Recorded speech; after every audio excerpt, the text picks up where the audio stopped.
All right, so it is 12 o'clock on the dot, so we are going to get started here. Uh, Hello, everybody. Quickly before we jump into our presentation, here's a reminder of how to use Microsoft Teams webinar controls. Please put your questions in the chat, and we will do our best to answer as many as we can at the end of the webinar. So, good afternoon.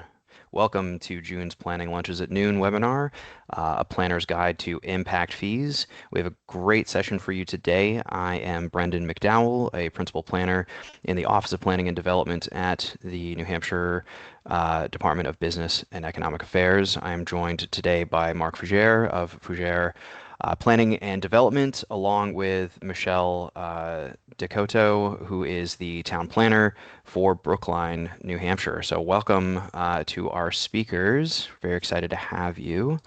And with the introductions and how-tos out of the way, I'm going to pass things along to Mark.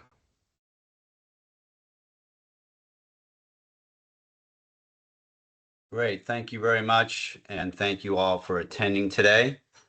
Hopefully you have some good takeaways at the end of our discussion. My name is Mark Fougere. We're a small consulting firm out of Milford, New Hampshire. Been a planner in the state for over 30 years. Been involved with impact fees since their inception by statute. Pretty familiar with them when I was a municipal planner. And then over the last few years as a consultant, I've been doing updates for communities for quite some time. Obviously, the main goal of impact fees is money. And some people think it's a money tree, but I think communities need to be very careful if they're going to proceed with impact fees because it is serious business. As noted, I've been involved with impact fees for a number of years, currently doing some updating work for the town of Pelham, Dover and Bow. We did an impact fee for schools in Bow, currently working in Plastow, Hooksett, and Goffstown. We've also been doing a lot of diagnostic work.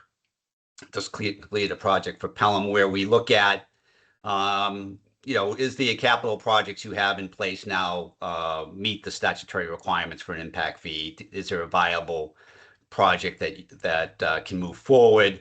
We come and take a look at your debt, what type of projects they are, and then make a recommendation on which projects are most viable. Just finishes that up in Pelham and a few other towns, and it's a good way to take a first step to see if it's even going to work or not, instead of going through the whole process of developing or coming in to do a fee and find out that none of the projects work statutorily. So impact fees are on the books, regulated by RSA 674-21-5. There's a lot in there, but some of the key points is that it's a fee or assessment imposed upon development, including subdivision, building construction, and other land use change in order to help meet the needs occasioned by that development for construction or improvement of capital facilities, meaning there has to be a rational nexus test. The fee charged has to be connected to the impact. If the impact is traffic, you can't charge a school impact fee. So there's got to be a direct connect between the fee being charged and the capital project. The amount of such fees shall be a proportional share of municipal capital improvement costs, which is reasonably related to the capital needs created by development and the benefits accruing to the development from the capital improvement financed by the fee. Again, there has to be a rational nexus, and it's usually a proportional share. In most cases, a majority of the cost associated with a capital project is owned by the town, not new development. You must have an adopted capital improvement plan. That doesn't mean the project has to be in the plan, but you have to have a CIP in place. We recommend communities that if you have a project moving forward that hasn't been approved by voters, that it be in the plan. It shows that you're serious about it. You can charge an impact fee for a project that hasn't been constructed yet. There are some downsides, but our recommendation is that the project be in the plan. Any impact fee shall be accounted for separately and shall be segregated for municipality's general fund and shall be used solely for the capital improvements for which it was collected. This isn't a fund for other uses. If you have collecting money for a road improvement, you can't use that for town hall repairs. I was in a meeting last year on another matter, and a member of the school board came into the selectman's office meeting and asked for permission to use the school impact fee to fix up a science lab. I know for a fact that the science lab was not in the impact fee calculation because I had read the report relative to another project that was in town. So that decision by the selectmen was illegal, and obviously opens up legal challenges potentially for that community. So you got to be careful where that money goes. All impact fees imposed pursuant to this section shall be assessed at the time of planning board approval of subdivision and site plan. Obviously, you need to make people aware that you're charging impact fees, and the statute says you need to tell them at the approval. So if you're not telling the developer at the approval, in the approval letter, that there's impact fees, you're not following the statute, and they might be ready to appeal and don't have to pay that fee. You can still negotiate for off-site improvements without an impact fee program. That's still allowed.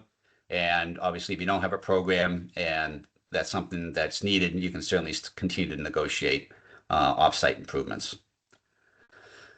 I think one of the key things about impact fees, it's not a panacea. It is complicated. You need to do your homework, and you need to prepare to take care of record keeping, which is very important.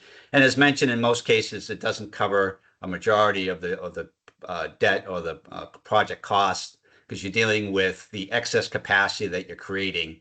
And in most cases, capital projects are replacing a development or a department facility.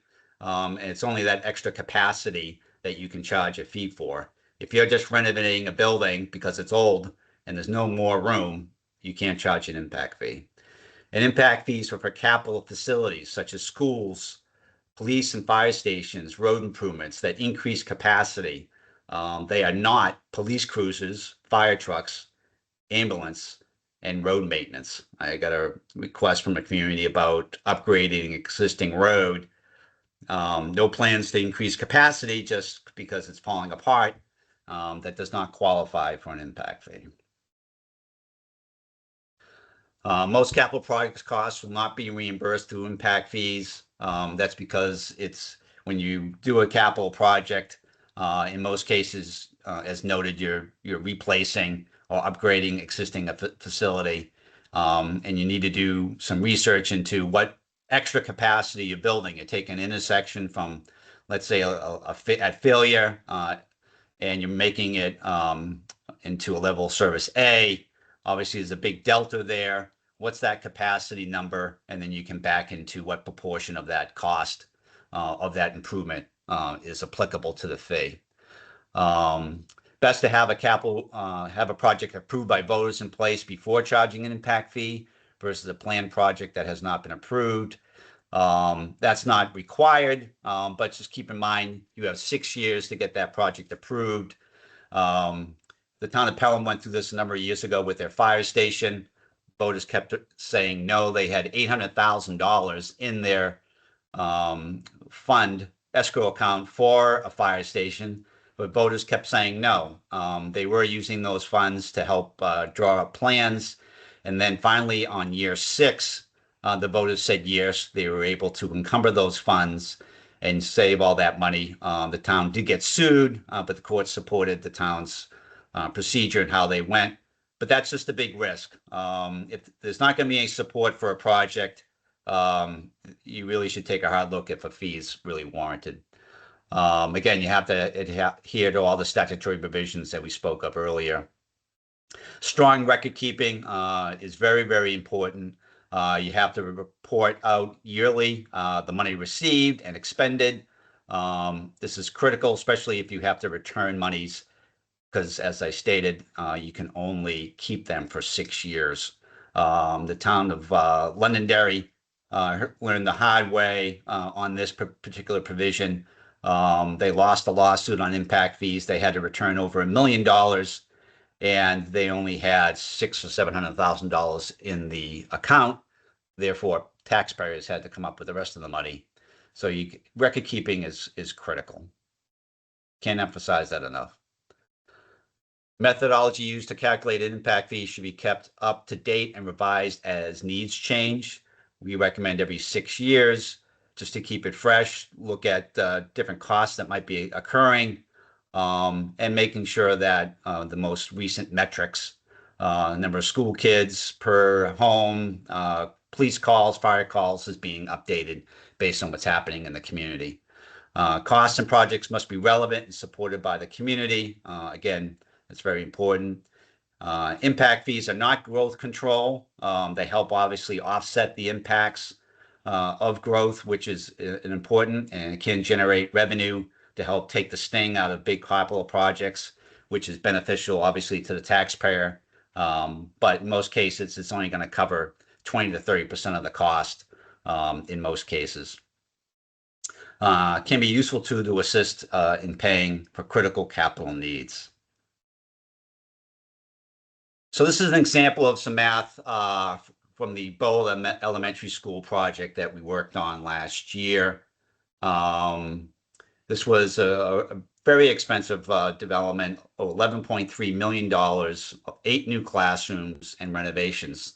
And you look at that number and you're like, whoa, that you should be able to get a lot of that back. Well, when you dig into the numbers, and in this case, we had an architect plans. It was under construction. We were able to talk with the architect, the builder, the business administrator, who was very involved in it, and really dig into, what's behind these numbers. And, a majority of it was renovations to existing space, HVAC. They did add 8 new classrooms, but 2 of them were just being reallocated for their use. So we determined in this particular case, 35% of that cost we could allocate to an impact fee, which equated to about 6 classrooms, which can accommodate approximately 120 children. We looked at the bond cost over 20 years for those classrooms, which was just over $6 million, $300,000 a year. We estimated approximately 6 new elementary school children per year at a cost of $50,000 each. And then the average student, elementary student in a single family home, for example, was 0.19. In this particular case, it was elementary school. So we had to be careful to only chart the metrics for elementary school students versus middle or high school. So when we looked at enrollment figures, we had to make sure we pulled them out so that we're isolating, how many elementary school children are coming out of single family homes. So again, there's a clear nexus. This is an elementary school. The charges are to elementary school students, which in Bow is not a big number, but typically a single family home's under 1 student per home on average.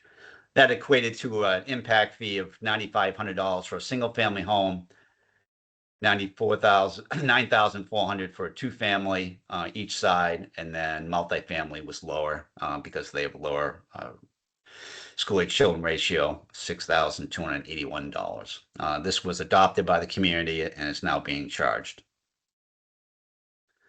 So we'll turn it over to Michele in Brookline to see what's going on over there. Michele. Thank you, Mark.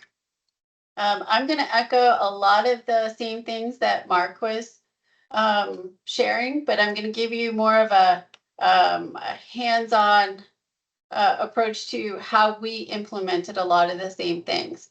And I'm going to give a shout out to my friends in Wilton, because they also have impact fees. And when I worked there, I learned a lot about them as well. A little bit about Brookline. Brookline is about 20 square miles in size. We have about 6,000 residents, and it's mostly residential in use. We've had a growth management ordinance 3 times and a building moratorium 1 time. So you can imagine that we often face issues of growth and capacity in our town services. Once upon a time, impact fees started during a period of growth. First came the impact fee ordinance, but there was no schedule. So impact fees were, shall I say, bespoke or artisanal. They were created for each individual subdivision or site plan. Not long after that, we created a schedule. And that schedule was during a growth management ordinance time window. So you can have both in place because obviously you're expecting some growth in services when you're under a growth management ordinance. Once you do have a schedule, a lot of items end up getting moved to an offsite improvement fee, especially, well, when they're road related. I say the first step to creating a schedule, if you don't have one, is to get help.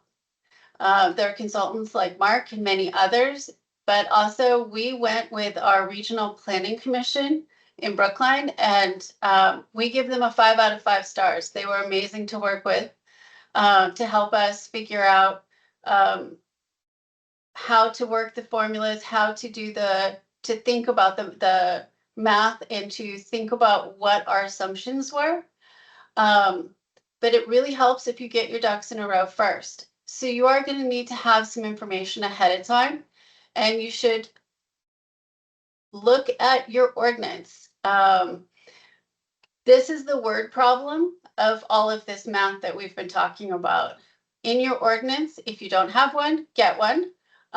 This really helped us understand exactly what it was that we could use to create our schedule. So it has things like start with determining the size of the capital facility. You need to look at an appropriate measure of growth. So to look at the number of students in the number of elementary school students in a household isn't necessarily an appropriate choice for, say, a road impact fee. So choose the word problem that fits your situation. We also really talked a lot about what our desires are for choosing the impact fee. So we did talk about, we wanted to use the most recent data available and use a conservative estimate whenever possible. Then comes the actual math. You need to lay out the formula basics.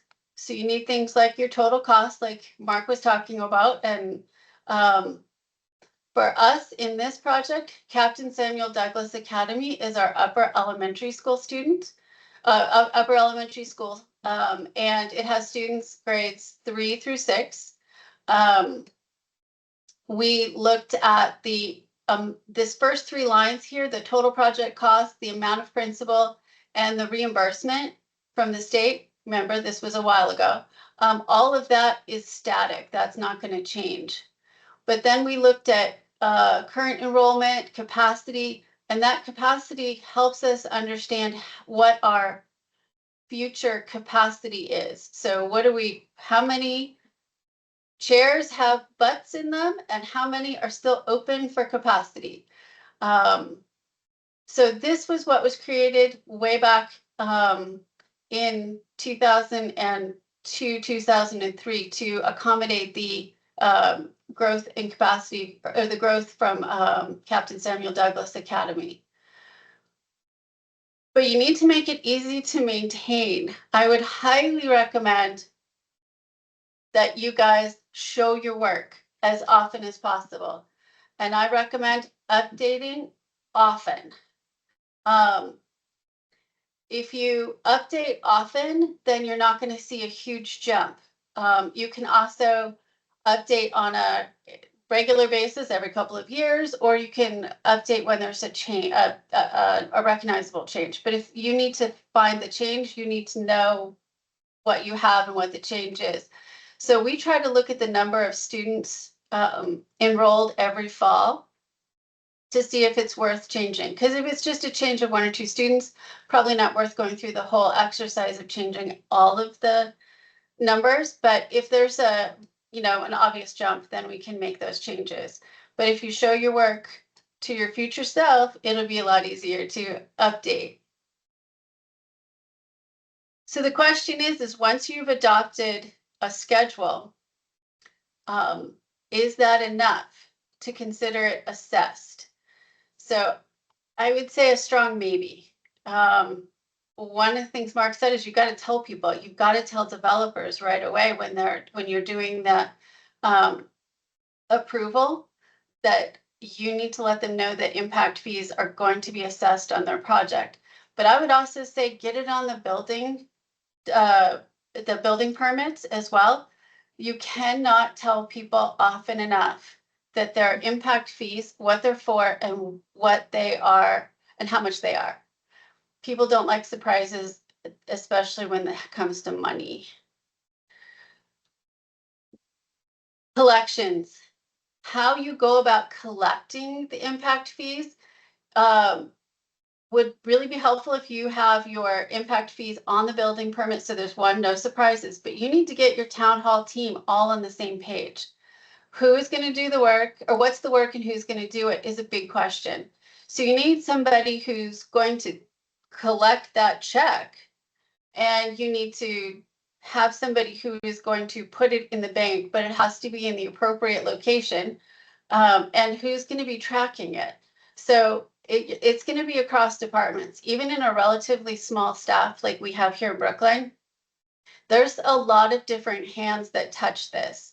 And once the impact fee has been put on a building, or put on a building permit, or put onto a subdivision plan, I don't really see it. So it really needs to be something that can be easily communicated across departments. So I recommend putting it in writing, get a procedure so that if someone leaves, that it's easy for the next person to pick up and understand what their role is. You need to keep good records. So when the planning board assesses an impact fee, we put it right onto a spreadsheet that is shared among lots of different departments here. You want to make sure you're tracking absolutely everything. And I love that this is colorful, but there are even more colors because this is a very large spreadsheet that has been keeping track of impact fees since 1999 in Brookline. Annual reports help to keep everyone on track, whether they're formal, like that goes into your annual report, which I recommend, but you can also do informal every 6 months reviews. You want to make sure that what is being charged, what can be charged, is being charged and collected. Okay, don't make the same mistakes I've made. Please make your own. Be sure to update your fees regularly. Do not leave it over 20 years. You need to keep excellent records or make friends with people who do, because you're going to need to be able to talk about these fees and whether they've been collected and appropriately spent. I recommend adding a note to the building permit application about that there are impact fees, because you cannot tell people often enough that they have fees due at the end of their build. Now, this is an interesting question. Impact fees are for everybody, except when they aren't. Remember, these are regulations. They can be waived. So if you have a developer who's putting in, say, housing for older persons, you may choose to waive school-aged impact, elementary school-aged impact fees, but you may not. It depends a lot on the development. It depends a lot on how that fee was created in the first place and whether it should be waived for different kinds of development. So I would recommend not waiving them in your regulations, but waiving them on a per case basis, because once you put it in your regulations that you're waiving a certain fee for a certain type of development, you can't, it's harder to claw that back. So don't waive them until you're asked to waive them. Here in Brookline, this has been a bit of a struggle. The original impact fee schedules that were created were really were set to expire at the end of a certain number of building permits. And at the time, as I told you, we were in a growth spurt. So we had huge numbers of building permits every year for residential use.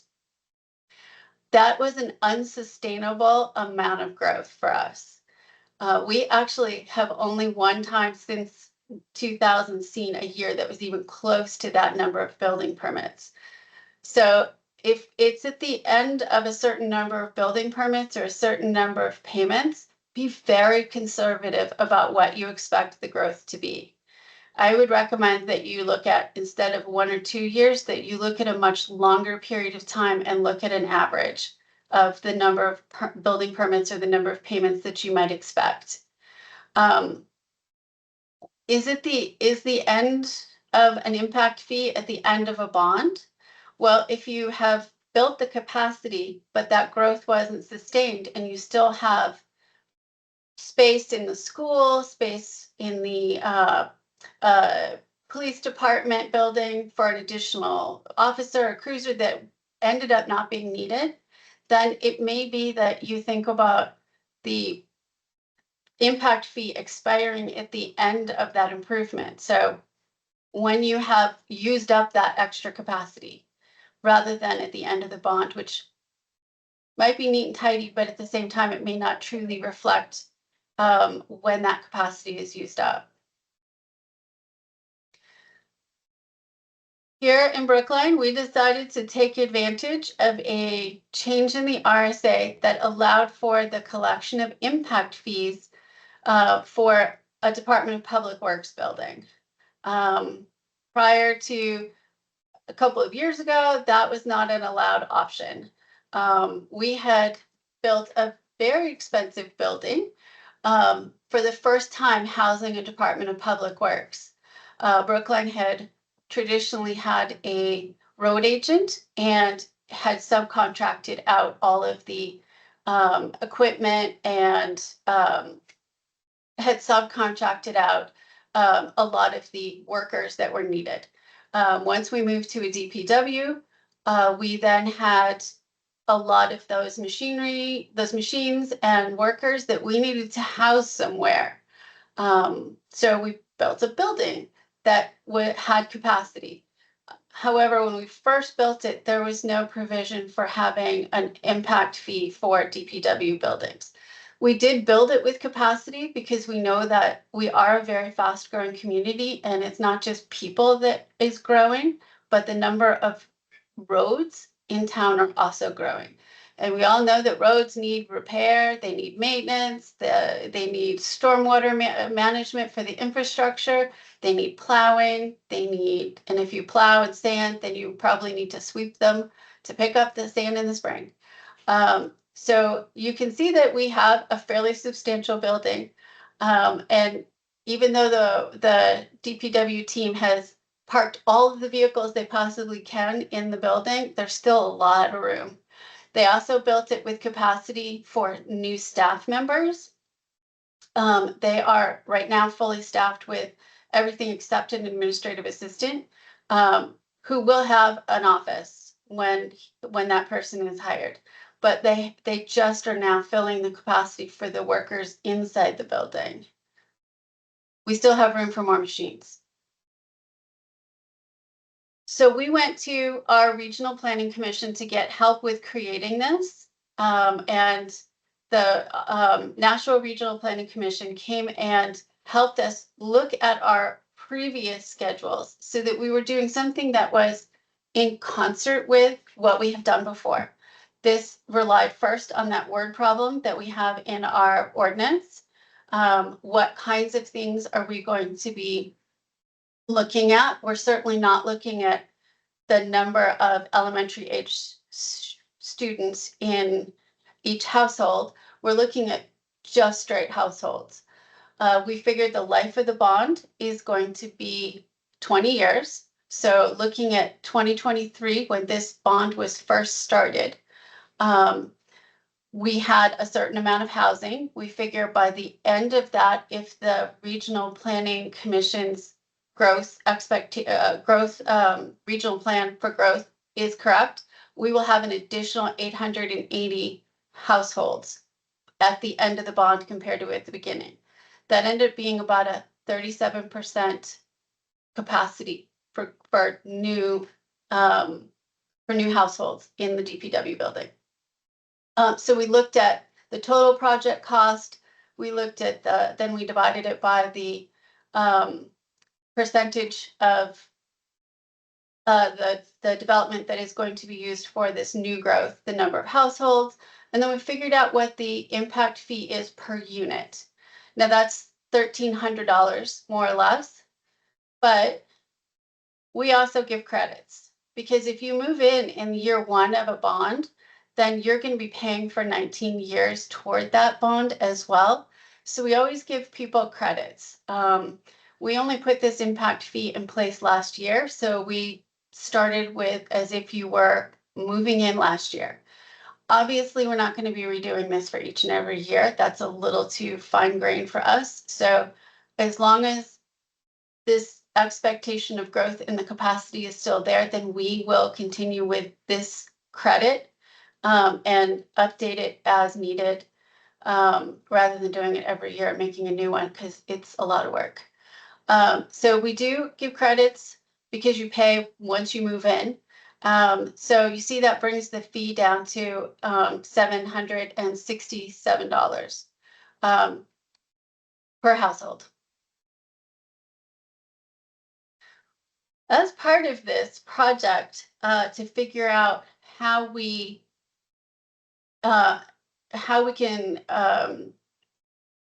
can charge impact fees for a DPW, I went through information that was available from NOAA at Office of Planning Development. He sent me a spreadsheet that had a list of every town in New Hampshire that had both impact fees and a growth management ordinance. So they either had impact fees, a growth management ordinance, or both. And so I sorted out by just those of the towns that have impact fees, or impact fees and a growth management ordinance. Then I wanted to find out what was this impact fee for.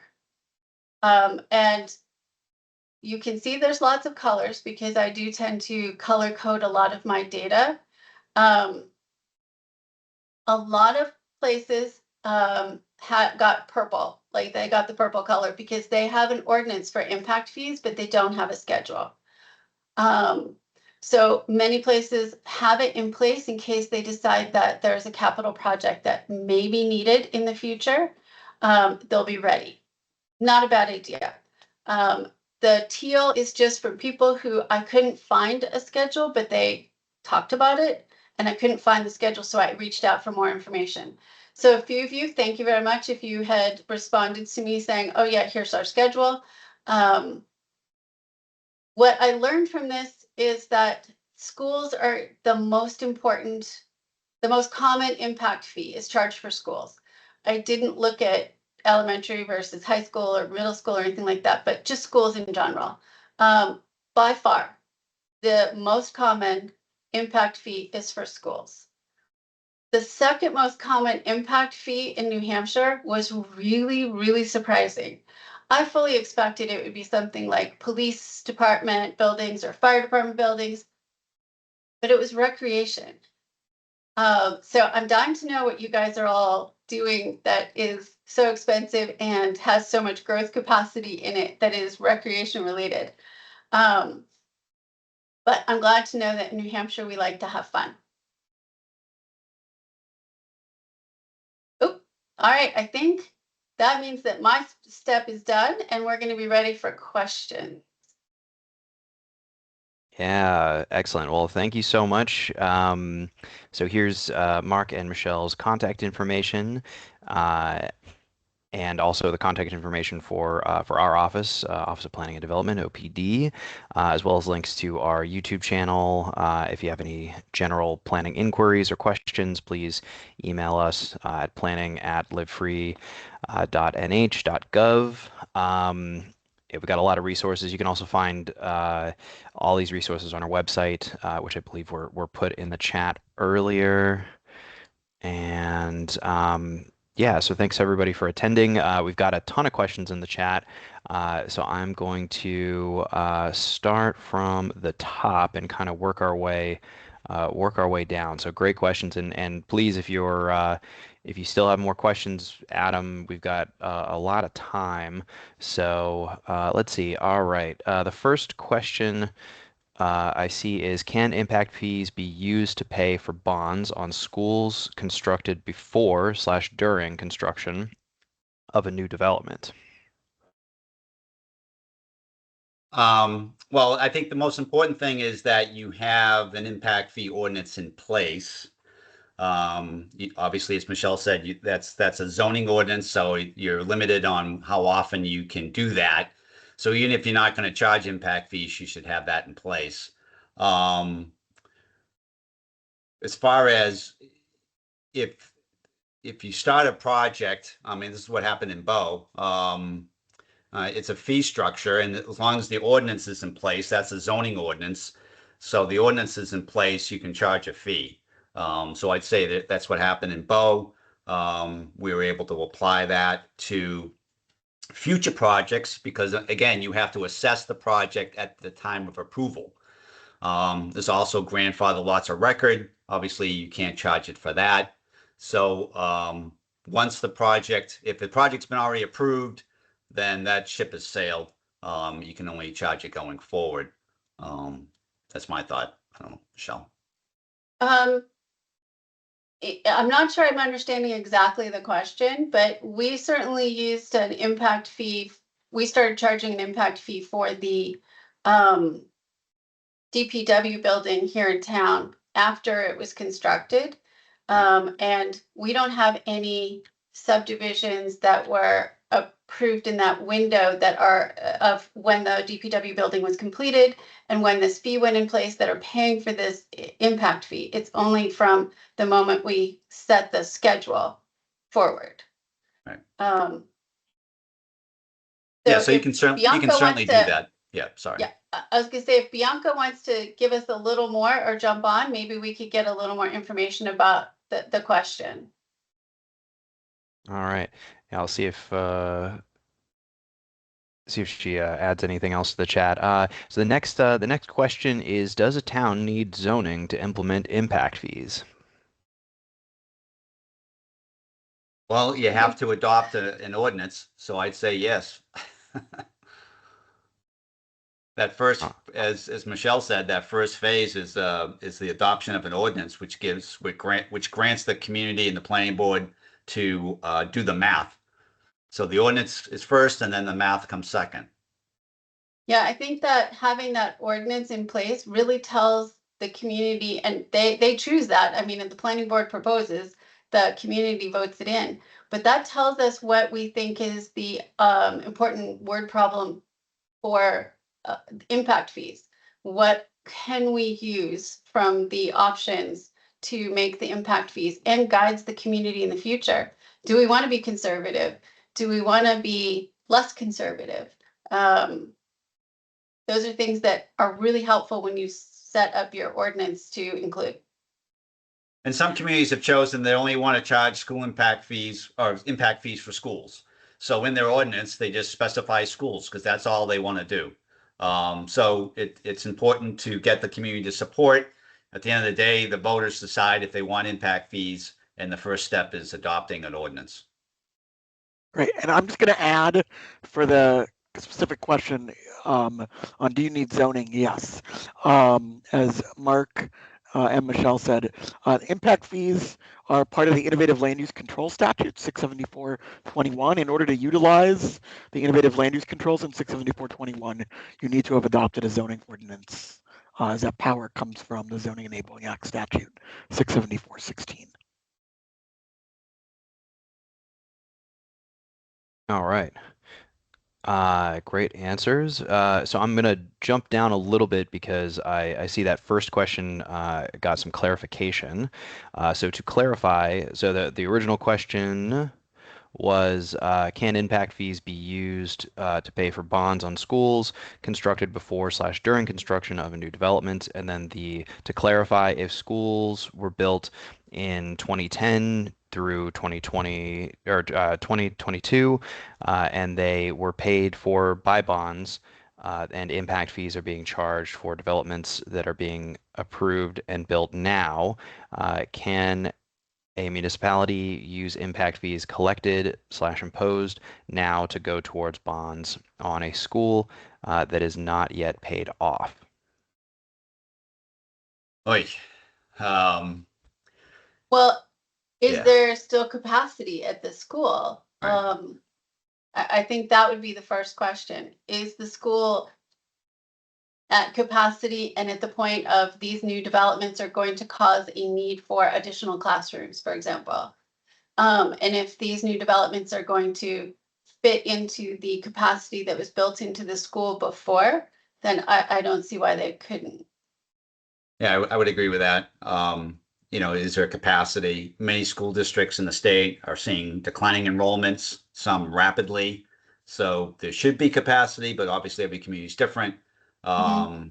But you'd really have to dig into the math to see if that's going to work or not. It appears that you can, but you'd have to have check with somebody to look into that.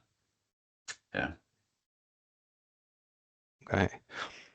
Yeah, now this next question I think was kind of more or less answered, but I'm going to ask it anyway. So are there any consultants available to assist towns with updating their methodology? Well, there's Mark. Waving Yeah, there. there, so absolutely.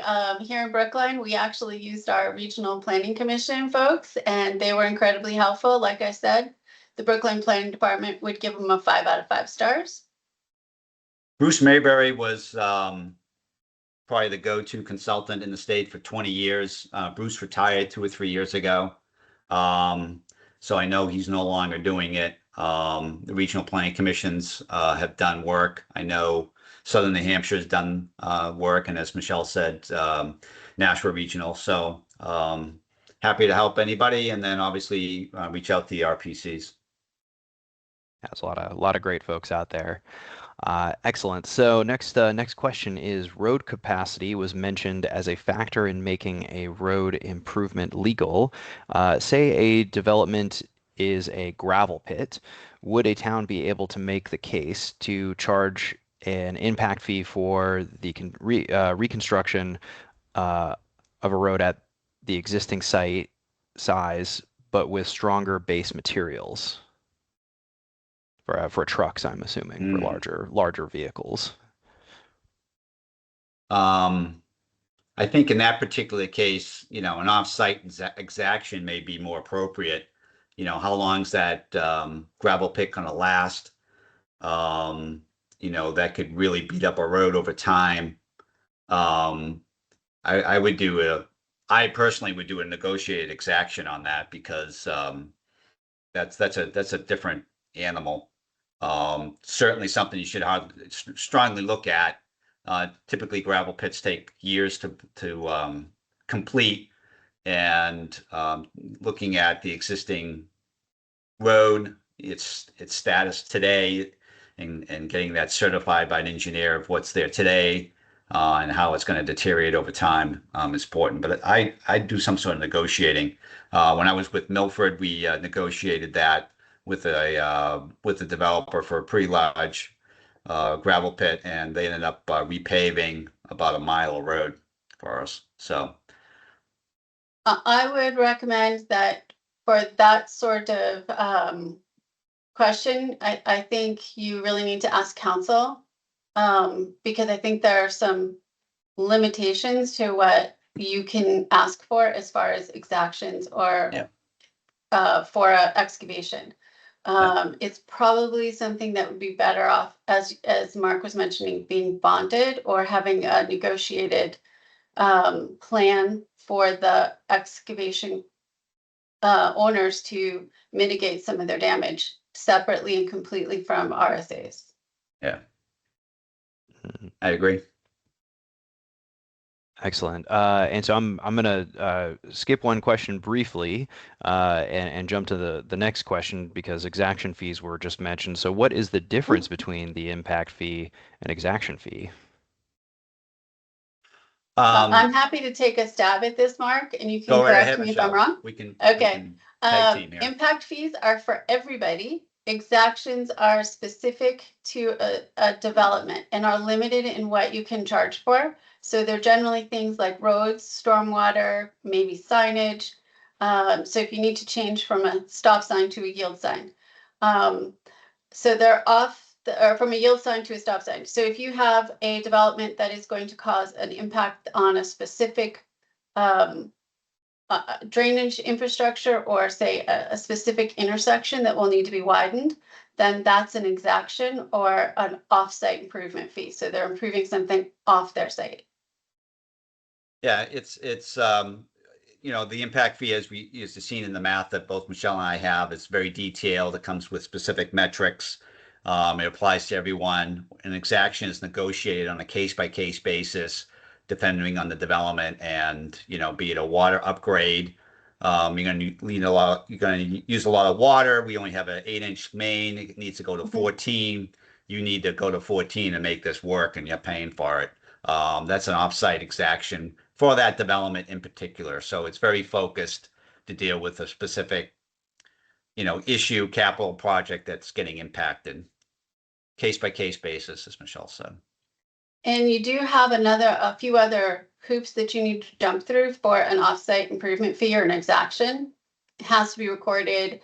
You also have to allow the developer to do the work if they choose to, and it can only be for a portion of the work that is directly related to that development. So it's a little bit more complicated than just saying, you know, something that's done offsite. And it's not really a fee. It's you know, an impact fee. It's a specific number, right? It's so much, as Michele had, is $750 per home. An exaction is not a fee. It's going to be a cost to that project, whatever that is. As Michele said, a intersection upgrade or what have you. So it's not so much a fee. It's more of a project upgrade, and allowing the developer to do it. You know, could save some expense for him, for them, and that, you know, has to be allowed. So, as Michele said. Great, excellent. So jumping back up to the question before that, can you define bonding costs mentioned in the Bow Elementary School example? Sure. Every bond has costs. It's an interest rate charge, and you're allowed to recoup that because that's part of your expense. So there was a principal of the project, how much the project cost, and over a 20-year period, I think they borrowed money at 2.7%. That interest, almost like a mortgage, is also part of their cost. So you're allowed to recoup your expenses to accommodate growth. So that interest and principal, we included in our calculation for the math in Bow. And obviously, big projects are going to be bonded over time. You know, in Brookline, they bonded the public works facility. So it's very common to include, we include interest payments because we consider that part of the cost. Excellent. All right, next question. If use of impact fees or schedule, creating a CIP does not seem to be worth the effort compared to frequency of use, does planning board or select board have the ability to negotiate with a developer about contributing to capital improvements like road or sidewalk updates, equipment to support emergency services?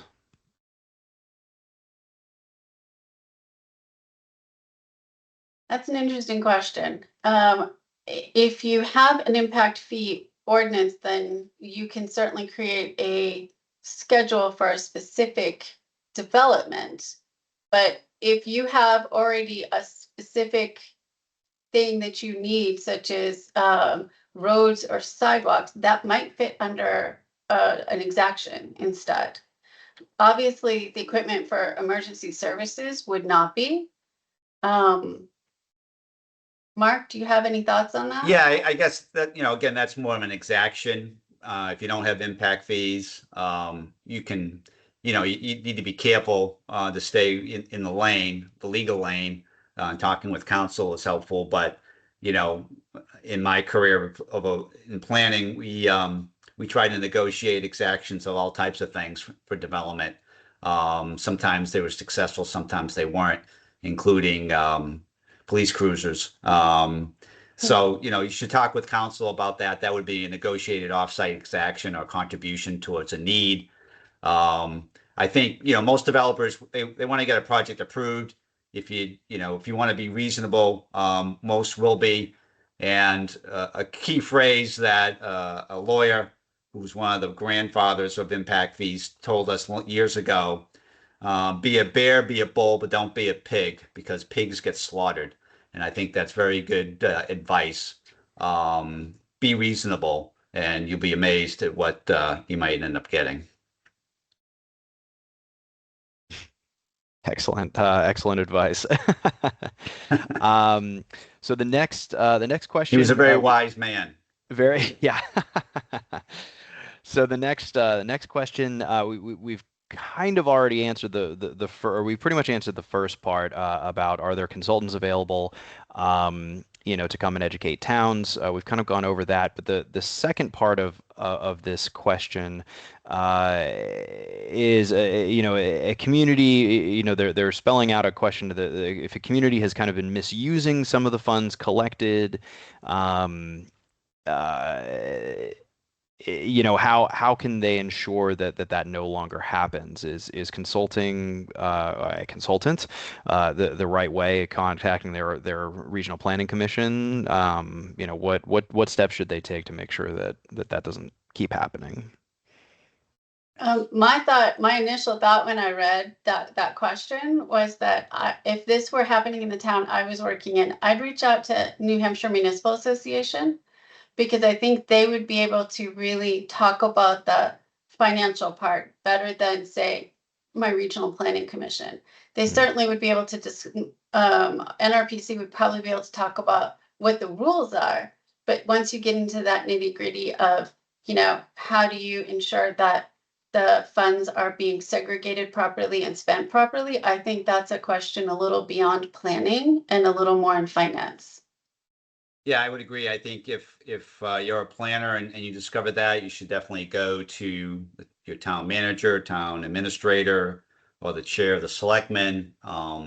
Make that be known that there's some concerns. The legal liability here is significant, and I can tell you that that is happening around the state because I've seen it. I can also tell you that the building community is sniffing around at this issue. And is very concerned about what's been happening, and is going to be looking to try to amend state statute next year to put in some more guardrails on the impact fee statute, which is a separate matter. But again, we're dealing with funds here. Some case it could be $10,000 to $15,000 per single family home. It's a lot of money, and you need to be very, very careful. This isn't there's no games being played here. Yeah, that's a good reminder. So let's see. The next question we've got looks like it's kind of more for Michele. So has there been any pushback in Brookline on population/housing projects used in the schedule? I know figures were toned down the last time the state did them.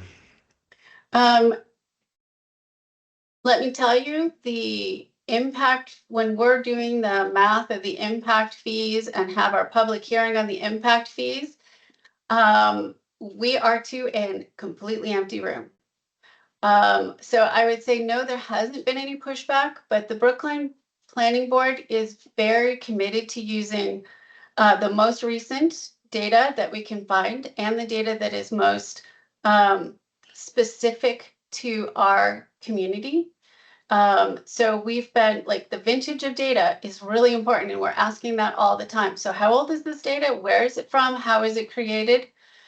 So we take a lot of time as a planning board to figure out the best data, the freshest data we possibly can. And we recognize that things do change, which is why the impact fees are updated on a regular basis. All of our ordinances updated on a regular basis so that we never have stale data underlying our assumptions. All right. So we've got 5 minutes left and a few more questions. So I think we might be able to get through all of these, hopefully. Let's see. Can you adjust the amount of the impact fee on approved planned phased developments that have been going on for over 20 years? Long term. Wow. That's a tough one to answer without knowing the specifics, how it was approved. You need to notify them of the impact fee at the time of approval. But if it's that big of a project that's been going on for 20 years, obviously most likely the fees have been changed over time. Yeah, that's probably a council discussion. That's complicated.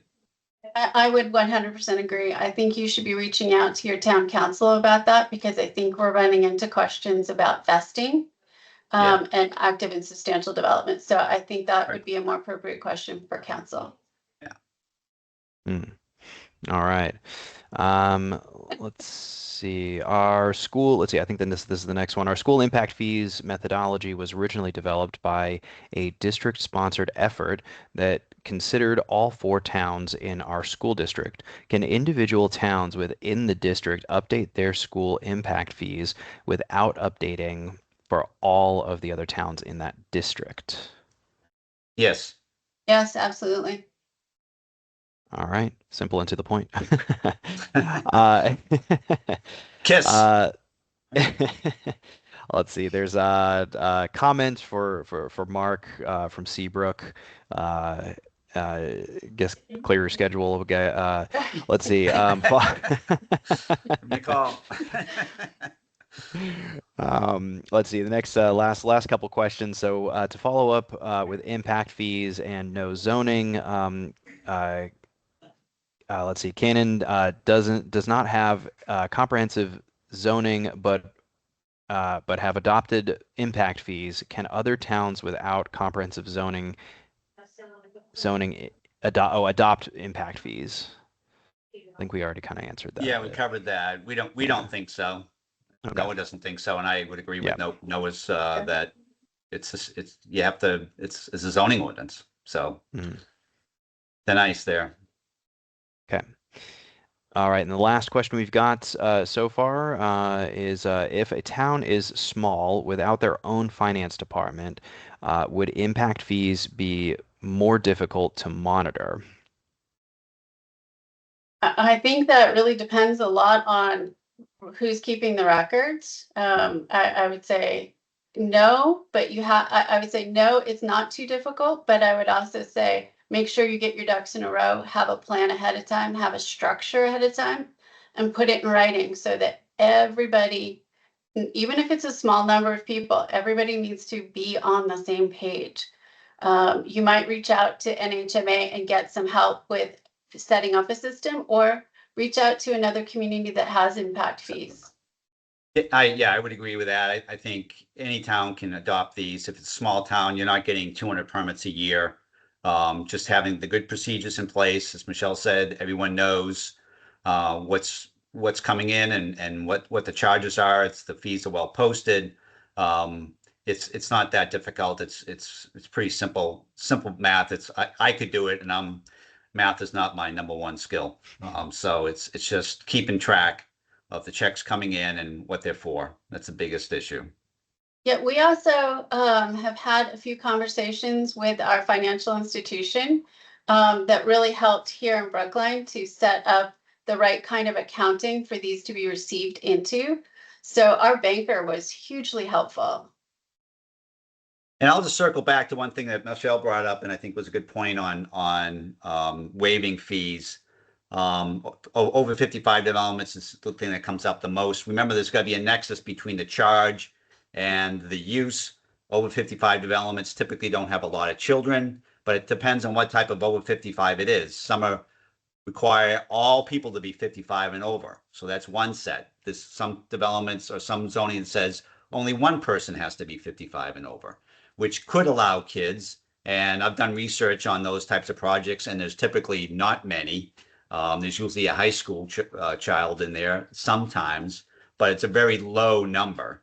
So, there should be a waiver for that type of thing because it's not going to be equivalent to a single family home with 4 bedrooms. But it should be clearly written when and if a waiver is provided for. And over 55 with only one person, that impact fee should be, significantly less than a standard single family home. But just a good point on the waivers. Excellent. All right. Well, with all of that, so we're right at 1 o'clock on the dot. We've answered all of our questions. Thank you so much to our speakers. Yeah, Mark and Michele, this was a great session. I hope everybody learned a lot. I do want to plug really quick next month's planned webinar. It's zoning amendment time, 2026 edition. So it's scheduled for Thursday, July 16th.